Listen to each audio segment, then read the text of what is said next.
एका राजीनाम्यासाठी 1 महिना विद्यार्थ्यांना रस्त्यावर उतरणं खरंच आवश्यक होतं का? धर्मेंद्र प्रधानांचा राजीनामा, काँग्रेसचा दबाव आणि तरुण भारताच्या संघर्षाची कहाणी. नमस्कार, मी सिद्धांत. आपण पाहताय राज्य लोकतंत्र.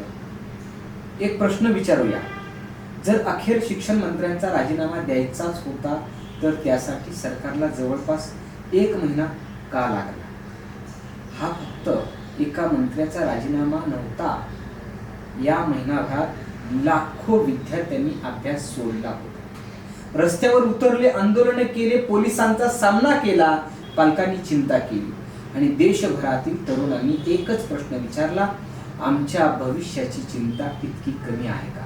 आजच्या व्हिडिओमध्ये आपण पाहणार आहोत की धर्मेंद्र प्रधान यांच्या राजीनाम्यामागे काँग्रेससह विरोधकांच्या आंदोलनाचा किती प्रभाव होता, विद्यार्थ्यांनी सरकारला कसे झुकवले आणि सर्वात महत्त्वाचे म्हणजे हा निर्णय इतका उशिरा का झाला. विद्यार्थ्यांच्या आंदोलनाची सुरुवात प्रश्नपत्रिका गळतीच्या घटना आणि परीक्षांमधील गैरव्यवहार, प्रवेश प्रक्रियेतील गोंधळ आणि वारंवार होणाऱ्या परीक्षा रद्द या सगळ्यामुळे देशभरात विद्यार्थ्यांमध्ये प्रचंड संताप निर्माण. दिल्लीपासून पुणे, मुंबई, पटना, लखनौ, जयपूर, भोपाळ अशा अनेक शहरांमध्ये विद्यार्थी रस्त्यावर उतरले. त्यांची मागणी साधी होती, आमच्या भविष्याशी खेळू नका.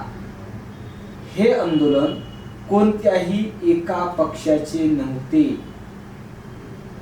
सुरुवातीला ते विद्यार्थ्यांचेच होते, पण जसे जसे सरकार शांत राहिले तसे तसे विरोधी पक्षांनी या आंदोलनाला राजकीय स्वरूप दिले. काँग्रेसला मिळालेले राजकीय श्रेय. काँग्रेसने संसदेत सातत्याने प्रश्न उपस्थित केले. राहुल गांधी, काँग्रेसचे अनेक खासदार, युवक काँग्रेस आणि NSUI ने देशभर आंदोलन केले. संसदेबाहेर आणि संसदेत शिक्षण मंत्र्यांच्या राजीनाम्याची मागणी सातत्याने करण्यात आली. त्यामुळे सरकारवर राजकीय दबाव वाढत गेला आणि इतर विरोधी पक्ष, विविध विद्यार्थी संघटना आणि राज्यातील आंदोलनांनीही हा दबाव कायम ठेवला. त्यामुळे अखेरीस धर्मेंद्र प्रधान यांनी पद सोडले. राजकीय दृष्ट्या पाहिले तर काँग्रेस याला आपला विजय म्हणत आहे, पण या विजयामागे सर्वात मोठा वाटा कोणाचा? विद्यार्थ्यांचा. सरकारने 1 महिना का घेतला? हा सर्वात महत्त्वाचा प्रश्न आपल्या समोर उभा आहे. सरकारकडे सुरुवातीपासूनच 3 पर्याय होते. पहिला, तात्काळ चौकशी करणे. दुसरा पर्याय म्हणजे नैतिक जबाबदारी स्वीकारून शिक्षण मंत्र्यांचा राजीनामा तात्काळ घेणे. आणि तिसरा पर्याय सरकारकडे हा होता, विद्यार्थ्यांशी थेट संवाद साधणे. पण प्रत्यक्षात काय झाले? महिनाभर निवेदने आली, स्पष्टीकरणे आली आणि राजकीय आरोप प्रत्यारोप झाले, पण विद्यार्थ्यांना स्पष्ट उत्तर मिळाले नाही. यामुळे आंदोलन अधिक तीव्र झाले. या 1 महिन्याची किंमत कोण मोजणार? या महिन्यात अनेक विद्यार्थ्यांनी अभ्यास सोडून आंदोलन केले. कोचिंग क्लासेस बुडाले. स्पर्धा परीक्षांची तयारी विस्कळीत झाली. काही ठिकाणी विद्यार्थ्यांवर पोलीस कारवाई झाली. पालक मानसिक तणावात गेले. सरकार म्हणू शकते की प्रक्रिया सुरू होती, पण विद्यार्थ्यांचा प्रश्न हा वेगळा आहे. जर शेवटी राजीनामा द्यायचाच होता तर हा निर्णय पहिल्या आठवड्यात का झाला नाही? लोकशाहीतील आंदोलनाचे महत्त्व जर पाहायला गेलं तर भारतीय लोकशाहीत आंदोलन हा गुन्हा नाही, तो घटनात्मक अधिकार हा जनसामान्यांना आहे. स्वतंत्र लढ्यापासून ते मंडल आयोग, निर्भय आंदोलन, शेतकरी आंदोलन, महिला आंदोलने आणि अनेक सामाजिक चळवळी, प्रत्येक वेळी जनतेच्या दबावामुळे सरकारला निर्णय घ्यावे लागलेले आहेत. यावेळीही विद्यार्थ्यांनी तेच दाखवून दिले. शांततापूर्ण आंदोलन लोकशाहीचा भाग आहे, पण विद्यार्थ्यांना रस्त्यावर यावंच का लागलं? हा सर्वात वेदनादायक प्रश्न सगळ्यांच्या समोर आहे. विद्यार्थ्यांचं काम काय?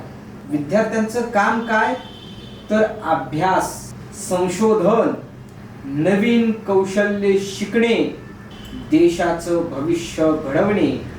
पण त्यांना काय करावं लागलं? विचार करायची गोष्ट आहे. घोषणाबाजी, मोर्चे, धरणे, आंदोलन, सोशल मीडियावर मोहिमा. मग प्रश्न असा पडतो, सरकारने विद्यार्थ्यांना अभ्यासाऐवजी आंदोलन करण्यास भाग पाडलं का? हा प्रश्न प्रत्येक नागरिकाने स्वतःला विचारायला हवा.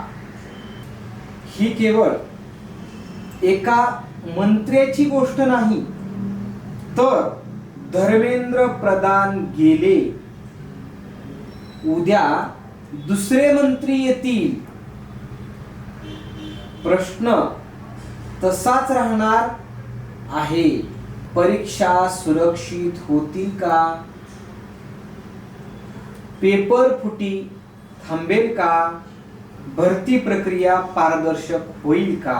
विद्यार्थ्यांचा विश्वास पुन्हा निर्माण होईल का? कारण एका राजीनाम्याने संपूर्ण व्यवस्था बदलत नाही. त्याचा निष्कर्ष आज या प्रकरणातून 3 गोष्टी स्पष्ट झाल्या आहेत. पहिली म्हणजे विद्यार्थ्यांचा आवाज दुर्लक्षित करता येत नाही, आणि दुसरी म्हणजे लोकशाहीत सातत्यपूर्ण आंदोलन सरकारला निर्णय घ्यायला भाग पाडू शकते. आणि तिसरी, जर सरकारने वेळेवर संवाद साधला असता, जबाबदारी स्वीकारली असती आणि तातडीने निर्णय घेतला असता, तर कदाचित हजारो विद्यार्थ्यांना रस्त्यावर उतरावे लागले नसते. लोकशाहीमध्ये सरकारचे काम केवळ निर्णय घेणे नसते, तर योग्य वेळी निर्णय घेणे. आणि या घटनेचे तोच प्रश्न देशासमोर पुन्हा उभा केला आहे. एका राजीनाम्यासाठी विद्यार्थ्यांच्या आयुष्यातील 1 महिना खर्ची पडणं ही कोणाची जबाबदारी आहे? ही जबाबदारी कोण स्वीकारणार? याचंच उत्तर इतिहासही विचारेल आणि देशातील तरुणही विचारतील. धन्यवाद. जर तुम्हाला हा व्हिडिओ माहितीपूर्ण वाटला असेल तर लाईक करा, शेअर करा आणि अशा तथ्याधारित विश्लेषणासाठी चॅनलला सबस्क्राईब करायला विसरू नका.